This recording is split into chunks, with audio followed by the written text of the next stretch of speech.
And then I look for meta-analysis, which is like study of studies, right? And it observes multiple studies. There's also cohort studies where you can look at observational data. And I will look and I'll say, is there a history of this similar outcome in this similar population? But do you know how hard it is to find that much data on one topic over and over and over again? And so what happens is somebody will run with one piece of research. And listen, in the functional space, we don't have a lot to go off. So I might cite some research, but what I'm going off of is not the research. What I'm going off of is I fortunately have the benefit of having the largest sample size observed of clients than probably any coach in the country. Yeah, with all the Dutch tests. Yes. And I'm looking at labs, I'm looking at histories, we're tracking in-depth data daily, right? And then I've worked with hundreds of doctors and hundreds of coaches, and then I observe everybody's issues that they're having across the coaching world in my university. And so now we do have a little bit of confirmation bias because we only get the hard cases.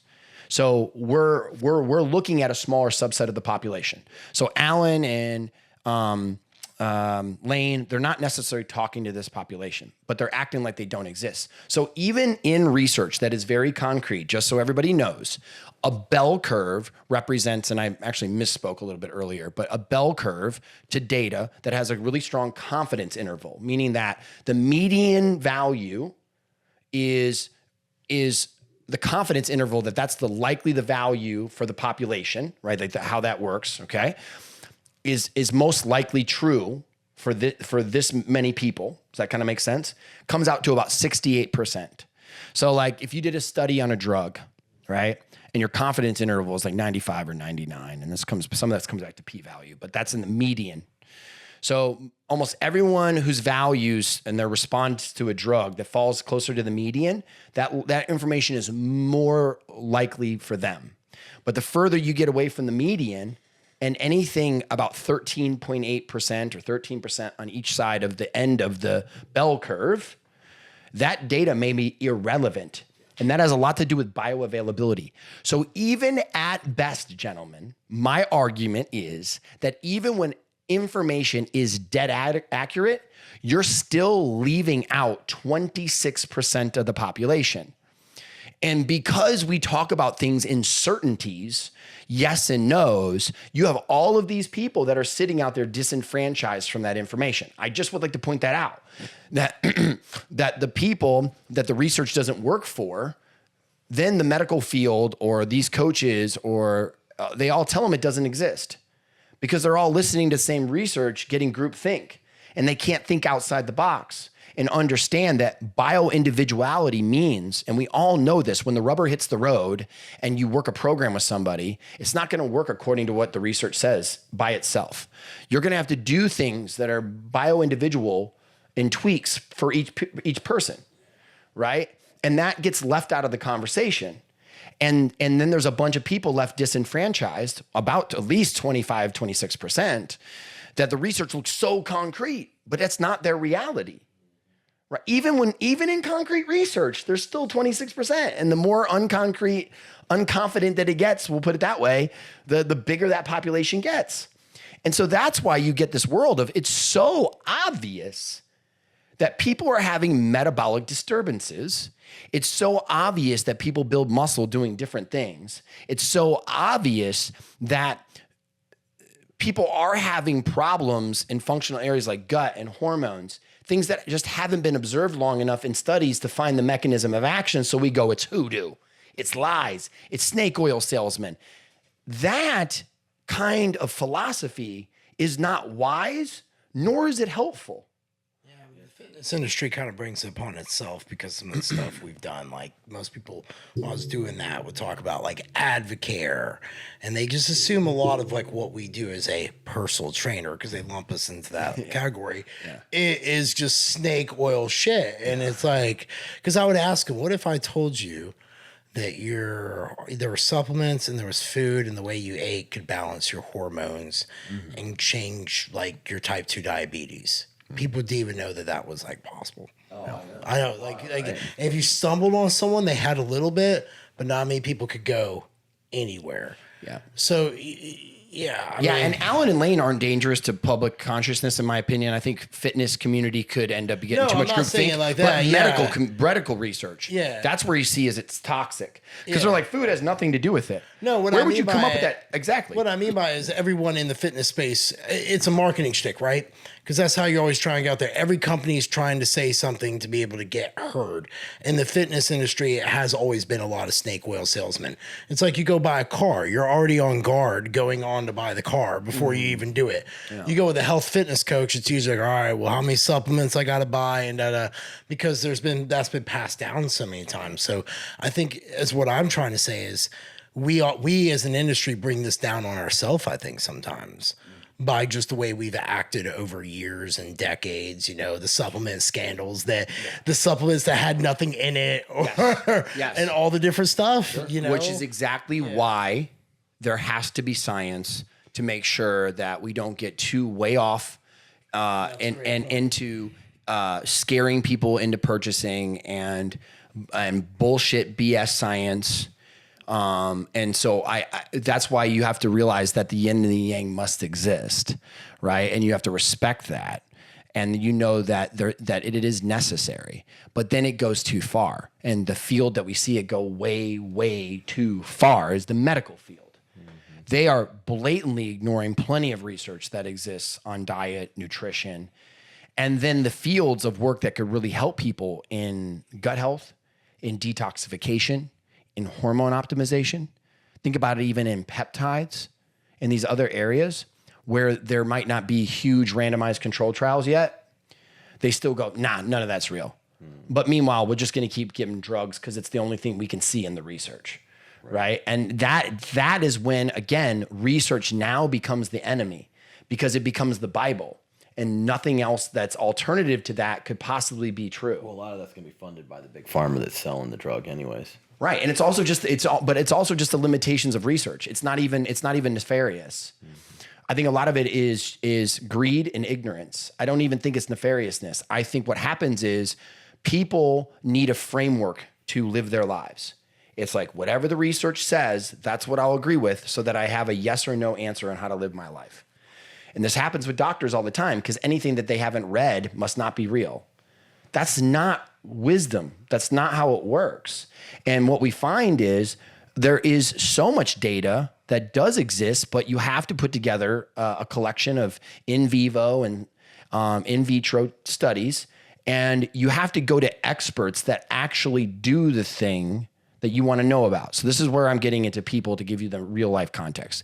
If you ever see a piece of research that goes against your core belief or that goes against your observation, do not take it as Bible. Never. Always observe something, put it in the knowledge bank, but do not develop opinion about it. Do not judge it. So Lane will say things sometimes and I want to immediately go, no, it's wrong. Fuck you, man. All this other stuff. And I'll go, no, wait. This is not an insult on me. He's presenting information. He does it in people have judgmental ways and it feels judgmental to me because I'm on the other side. I've healed how many lives because I was willing to go down paths that had less research, but now I have so much clinical efficacy. I don't worry about it. I know it's true because I've tested it so many times, but they don't know it's true. And I have to respect that they don't. And I have to respect that they're not responding to me. They're responding to all the heretics. Like, what's it? Paul Saladino? Is that his name? Yeah. Paul Saladino that went vegan and now he's carnivore and like. Now he's carnivore with honey or something like that. Yeah, and you got the medical medium and he'll come out and say some crazy stuff. And then you got Mark Hyman, sometimes just out there. And then even some of my functional guys, they get to riffing, like the 10X, Grant Cardone's now funding the health group. Gary Brecka. Is he doing generally good things for the world? Yes, but sometimes Gary says the most outrageous shit. Mm-hmm. And most doctors in the functional space do because saying outrageous shit gets you attention. So you will found yourself on something that isn't necessarily the healthiest truth, but it makes you look individual. Mm. And that's one thing that guys like Lane and Alan have gone after. And I appreciate that because some of that stuff is just outright been well researched and not true. So I'm like, boom, see, that's why we need it. Yeah. Right. But on the other hand, then everything gets lumped in the I can't observe it, so it's not real. When we know it's real. And so for me, I have a few trusted peers that are really good at the thing that they do, and they do it a lot. We saw this, by the way, I don't know if you guys know this, when the pandemic first hit, the government had funded a group of doctors for clinical evidence, just trying a bunch of stuff. And that's where some of the treatments came from. But as soon as there was any talk about a medication coming, they shut it all down. And the problem with that is they were making a lot of progress. But because, again, you're looking at clinical efficacy versus science and drug, right? And who's going to win in the battle of the capital, right? And that's why all that went away and swept under the rug. You can learn all about it. It exists. They were finding ways to treat at home. I have no idea if this is going to get you shadow banned. I'm so sorry if we're talking about something that... Okay, all right, Get it out there, baby. Cool. But I'm not saying that shots are bad. I think certain ones are necessary, right? I'm not saying I'm not anti all medications. We need modern medicine. We're not saying that. I want people to have a nuanced approach. Do not put yourself in a category or a group just to be in group think and have a side. The way forward is to not get group think and put yourself in any group. Because I used to be in that like all holistic group where everything was. If you get on Instagram right now and you start watching all these fear mongering going on, even some of my people I really respect. God, they're telling you about everything being like toxic and this and that. It's just going to hyper scare the shit out of people. And I just don't think that that's helpful either, you know? But then the hardcore science people, they're just trying to win arguments and look right. They're not trying to, it's not that useful. Like if we followed the research, all we would really know is lift heavy weights and eat protein. Thanks, research. Yeah. Thanks for all of your years of service to give us one concrete thing. Can we, right? No, like, man. Right. It's like, oh, that's what 30 years will get you. That's the problem with research. It's so slow. So the things that we observe today, we won't prove for 30 years. Yeah. Well, guess what? My clients ain't got 30 years. Some of them can barely live one more day. Right? So I'm sorry. I'm not going to wait on you to prove me right before it's okay for me to do something. Yeah. I don't need your permission.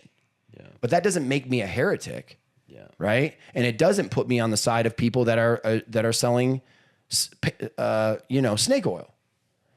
And I'm going to be on the right side of history on this. And I think everyone on the functional side will, but it could take a really long time before the research observes the mechanism of actions that creates the behaviors that we're seeing, just like people observing the behaviors of weightlifting finally saw the mechanism of action that was causing the hypertrophy and then studied it.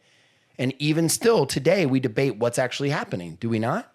So the search for truth always begins with a theory, and it always starts with clinical evidence. People doing the thing for a while till they find patterns that they can then go test and observe. And the fact that we demonize anything that is not the mainstream is a concern. But without them, the radical right and left of people that just say whatever they want to say could pass with no bullshit, with no litmus test. And that's not okay either. So we find ourselves back in the middle where I have trusted advisors. So I recommend anyone at home, whether it's Jason, Jeff, other individuals, of people that are experts doing the thing that you want to know about. You need a couple of them. And then you need people that are researchers, because the problem is researchers aren't doing the thing that they're researching, and the doers are not researching the thing that they're doing. So then you end up in this really, really weird place where you need to bring together the directional arrow, the arrow that science seems to be pointing at the time, mixed with your observational data, mixed with, hopefully devoid of bias, mixed with any expert out there that you trust that they have general unbiased approaches. And then you have to bring that together to form an opinion. And I know that's way harder than going, the research says yes or no. Yeah, I agree with you. And I'm going to say something. So I've never, ever been approached ever with my bone disease about what I did to do what I've done with my bone disease, which has never been done. There's actually studies showing human growth hormone with osteogenesis imperfecta that were failed, but they did them in type 3 people who are like Riker, who are so brittle they're wheelchair bound. They never tried it in someone like me. Well, bingo, guess what happened when my mom put me on it at 12? She observed, well, Jeff doesn't fracture as much when he's on this. Mm-hmm. oh, so I just kept it in play.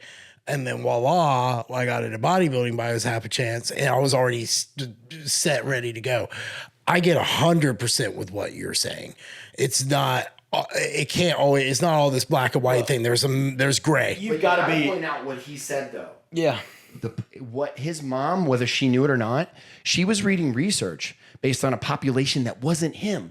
So even in conditions, there are degrees of conditions at different stages that you have to narrow your participation in your research group to the same stage that the other individual reading it would be in for it to be useful.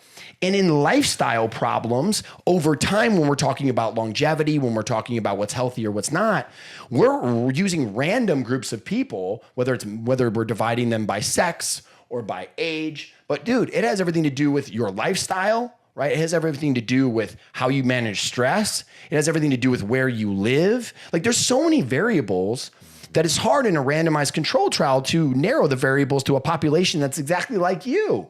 And then we live our lives off these opinions, and it's like you need a more nuanced answer than that.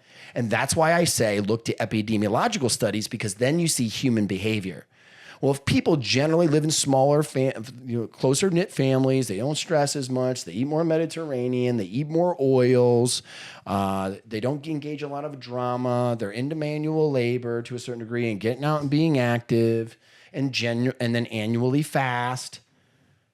Okay, that's more of a real answer. But no one's going to talk about that because those are epidemiological studies. So if I was in here talking to a guy that was a research heavy guy, he'd be like, this is what the randomized control trials say. And of course you're wrong because this is the gold standard. And it's like when I know in my 55,000 cases I worked personally, that's not the observation that I've made, nor is it the epidemiological research, but you're saying in these few randomized control trials, this must make it true. With your small sample size and your 12-week study and your like limited participation population range. Right. So, No, I mean, I'm right there with you on it. Like, I know because, Vanderbilt's a big researcher for OI here. Keegan goes, I know the doctor here and all that stuff. And I've asked, and he's like, yeah, I never really crossed my mind to kind of ask what you've done. And I was like, well, yeah, like that's what I did. He was man. Like, that's cool. You know, like it was just this moment where it was just like, okay, this is really happening. Like, and it wasn't he was ignorant. It was he just never genuinely thought to ask. I think you have to. Do you know what I mean? Like that's kind of why I don't ask because they follow them. They follow what the research says, and their paradigm is so narrow to just what common consciousness is, and that scares me so much because there's so many millions of people right now that need help, but because so many of us are just following this mainstream and keeping our mind there, we don't even think to ask the question that might bring the solution. I get this all the time because, like, my wife saw it. I got these doctors. Well, I don't know how you do what you do, but just whatever. You're not supposed to exist according to what I read in a medical book. So do your day. I'm like, yeah, man. That's great advice. Why don't you? Or not. Right. Shit, fuck fact. You don't know. Thanks. Appreciate. Right. So no, I agree with him. Like it's just it's wild to me because I've not like experienced it dead on, but my brushings with it, I'm like, what he's saying is pretty spot on. What I realized is, we need research. It keeps us, like you said, from not getting too far outside of the realms of things. But, my 46 years on this earth and having my own health issues at times and things, you just have to be your own advocate. And I wouldn't tell anyone to be limited by like what straight up a 12-week randomized study says. Like, recently, one of my clients, her husband, I'm just gonna shadow bands again, but he got the vaccine. And he has asthma, and it sent it into COPD, and he became bedridden. He couldn't run his businesses, and she was taking care of him. And I said, it sounds like long COVID. I said, I was just reading this book. I said, rapamycin, it's not going to have any studies for it, as like, at least outside of clinical data. I was like, just talk to one of our clinicians and go put him on it. That's a perfect example. So the rapamycin, most of the studies are in rats, and then also some single cell. So in vivo or whatever. In vitro. Yeah. So 7 weeks in, he's driving again. He's running his businesses, and it was just me, a health coach, who read a book and said, hey, why don't you just talk to my nurse practitioner and see?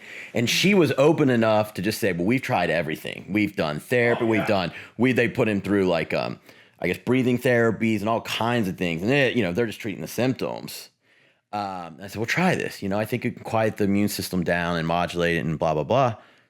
And there he goes. They use 5 or 3? I think it was 5. 5. Yeah, I think I'm going to go up to 5. Yeah. Yeah. So right there, rapamycin. So I read that and, because, and so she was willing to keep it open and so was he. And now he's getting his life back. So, there wasn't a major study for that, but there was, like you said, the rats and then in vitro. So I'm just saying, anyone out there listening who's going through their own struggles right now, if you've been only down that narrow road, do realize that medical practitioners are biased, studies are biased.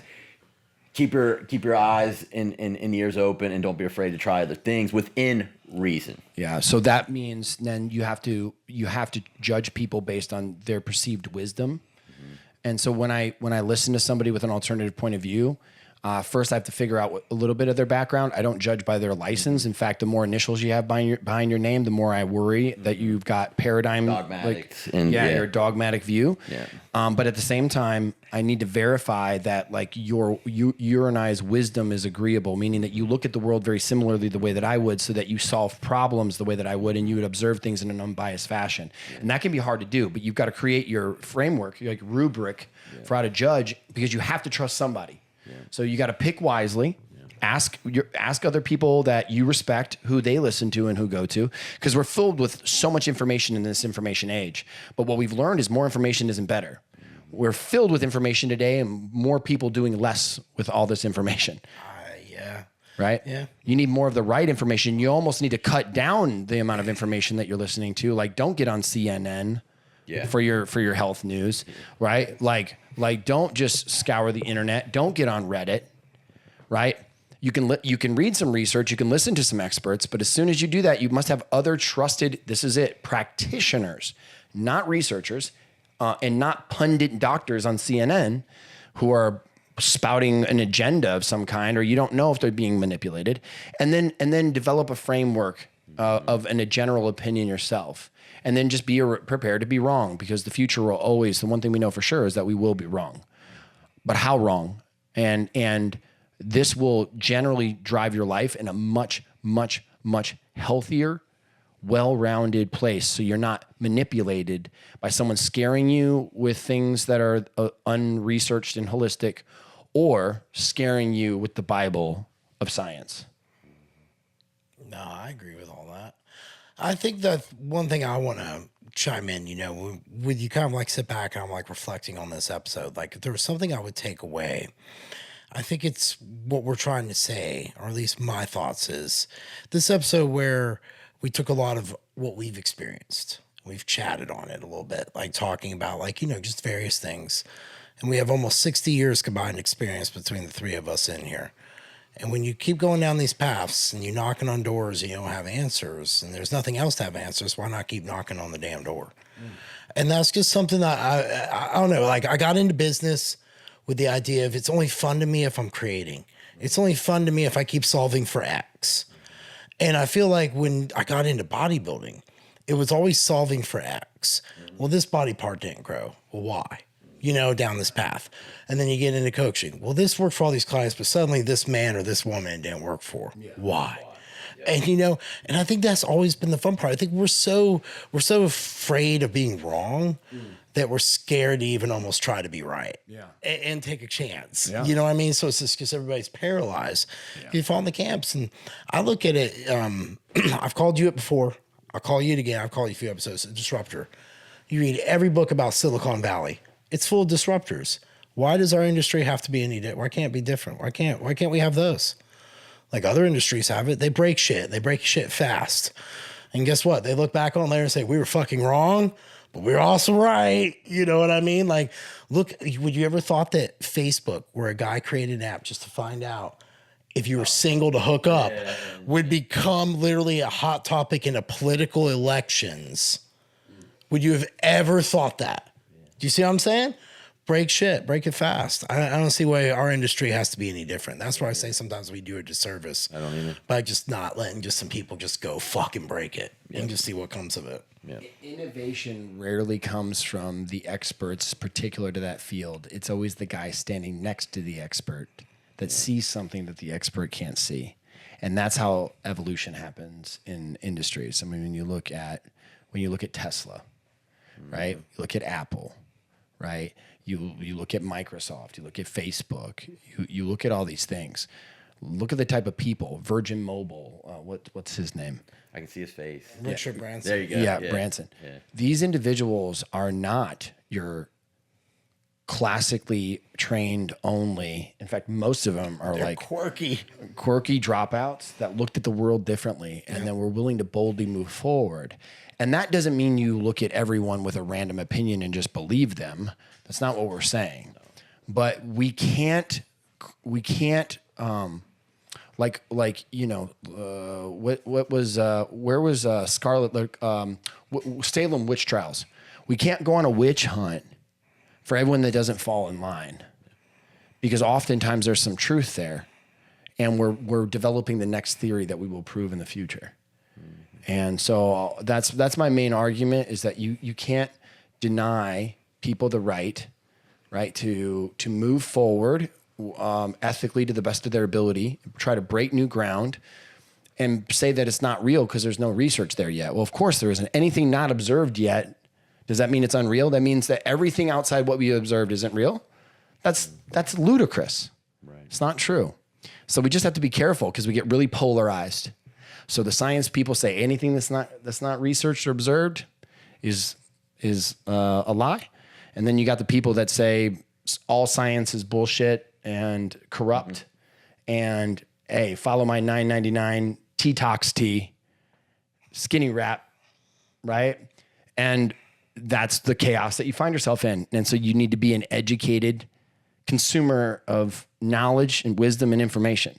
Exactly. Do you know what I would wish, to close this out? Yeah. I wish that we would all just come together and figure out how to write content rather than to other coaches. We could write it to the people who actually need to hear what we're trying to argue with each other about. Jeff, don't hurt them. I'm just being honest, man. The shit we're arguing about is only the fucking coaches out there trying to read our people to fitness. Yeah, you're people right. Who really need our help. We need to figure out how to come together and like get on the same page to argue for the people who need to hear us. Yeah, but that's where for all the efforts we do into this, and we missed the boat. And I tell everybody that, man. I've told you all that. I know you see it more and more now with Scooby Health becoming even bigger. I know shit with Vidal Network, you're seeing it just go all in place. I know even me in my gym. I'm like, this is a real phenomenon. People don't know shit. And it's not because they don't want to. It's because they just don't know where to go, what to believe, it's just rather too much noise, shut it out. We're trying to develop a full health network. And we are now reaching people that are totally cold traffic to any of this world. And we're learning the hard way. And we're having to pitch it to them almost like this is a medical program with a doctor, but yet it's actually delivered by a coach. And we use supplements like you might medications, something like that. It's like, but you almost don't explain it. You just show them what they want and give them what they need. Sell them what they want. Give them what they need. It makes you wonder about all those business coaching things you see out there, right? All the classes they teach. Yes. And yet the majority of people, when you start talking to them, are just like, fly over their head for what the three of us in here know how to do. Yeah, but just trust me, as soon as this hits what we call the early majority, which is like the first 35% of people, or if you add it, it ends up being about 50% of people, but it's the first wave of 35%. When you look at the diffusion of innovation. Sweet. Okay. It's an incredible book about how all technology diffuses. It's a boring book, but man, it's amazing. Vidal Coaching. Are you guys looking for something that's way out there and totally awesome and cutting edge? Then I encourage you to go check out my friend Vince Pitstick's brand. He's also co-formulator, co-owner of New Ethics Formulations. He has Practitioner Depot, so many great things. Vince_Pitstick on Instagram. Give him a follow. He is doing some amazing disrupting things out there in the health and fitness space. Scooby-Doo. What about Scooby-U and Scooby Health? My good friend Jason Theobald, his brands out there. If you're a coach and you're looking to take your learning to the next level, be sure to check out Scooby-U. I put my coaches through that university at my gym, Iron House, and they are all better for it and impacting lives in my local community here in Nashville. And if you guys are looking for some good coaching out there as well, cutting edge, dynamic, with a little bit of a fun twist with Jason's personality, check out Scooby Health. They've got all your needs. Be sure to tell them I said hi too.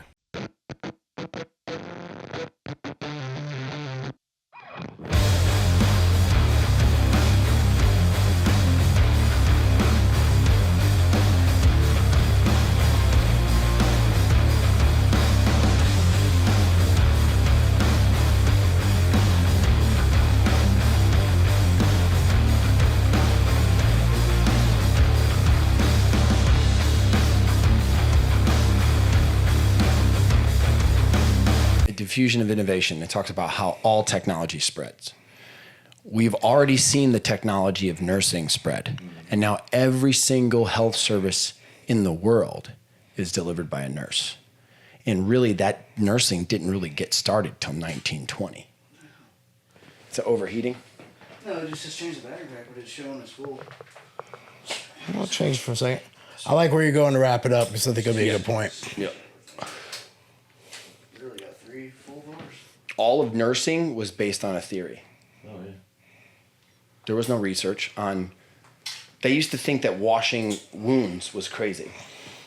I remember when I did the Exodus Cartel podcast. I called him Disruptor. That dirt in there was good. Huh? No, and it was the yellow fever baby craze that was going on. I used Vince as a disruptor thing. This motherfucker was like washed his hands after delivering babies, and people were like, "Oh my God, why would you do that?" And he's like, "Well, actually, less babies are dying." They threw him the fuck out and took his license away from him. Yeah. And then 2 years later, had to eat dick.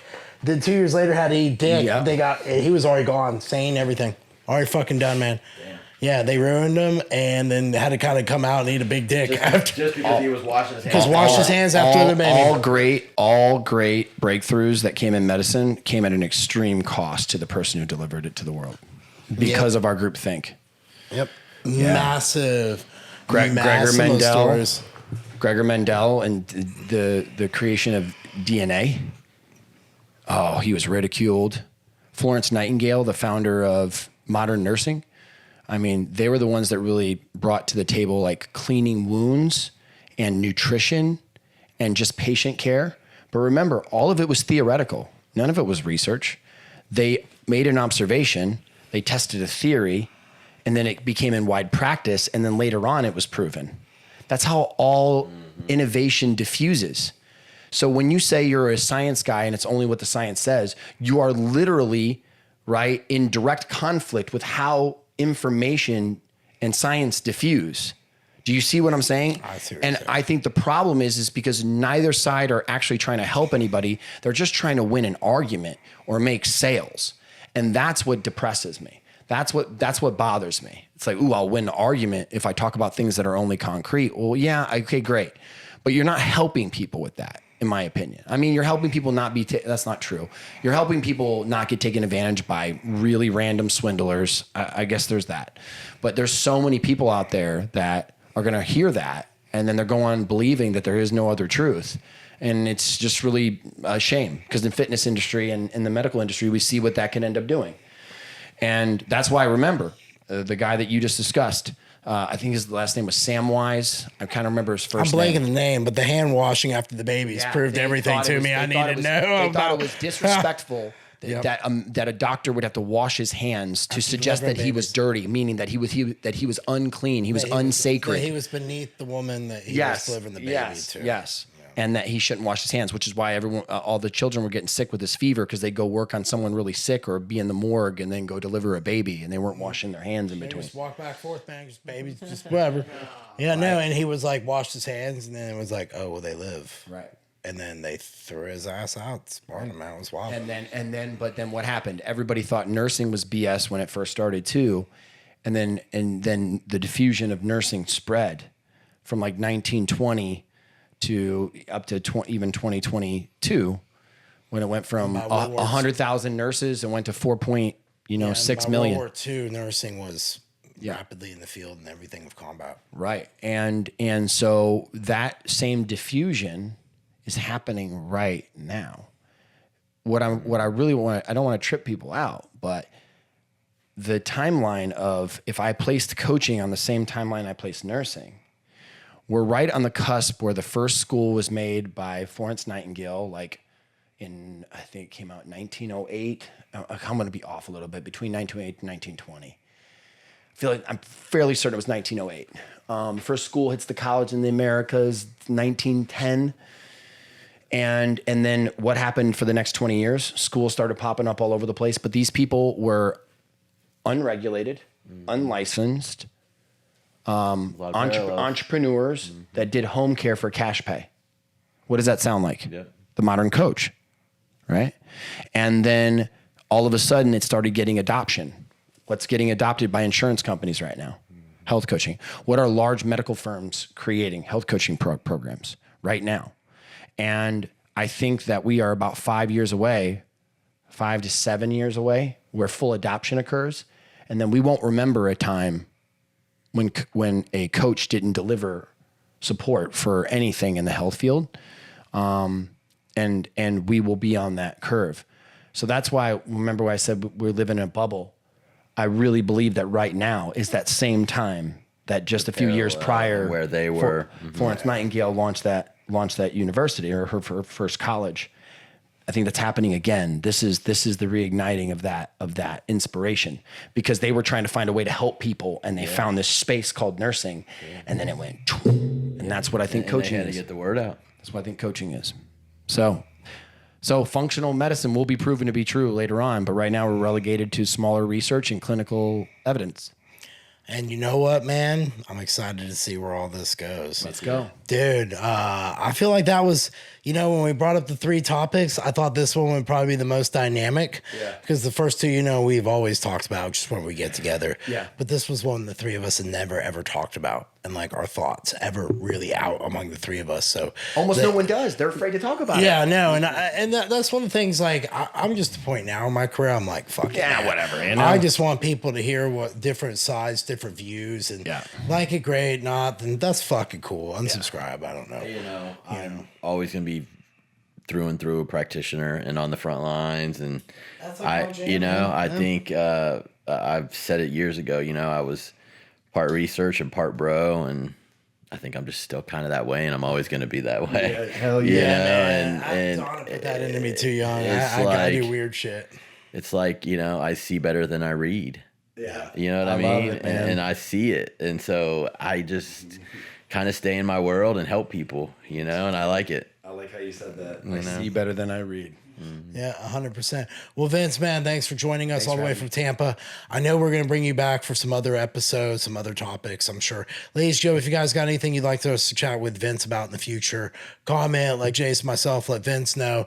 Maybe we'll go down to Tampa. Maybe we'll see what that Florida life is like and watch Jane melt away in sweat. No, I don't like it. I love it. I'll be like rolling out there like half naked wearing a G-string. But thanks for tuning in. Be sure to like, share, and subscribe to our podcast. Peace.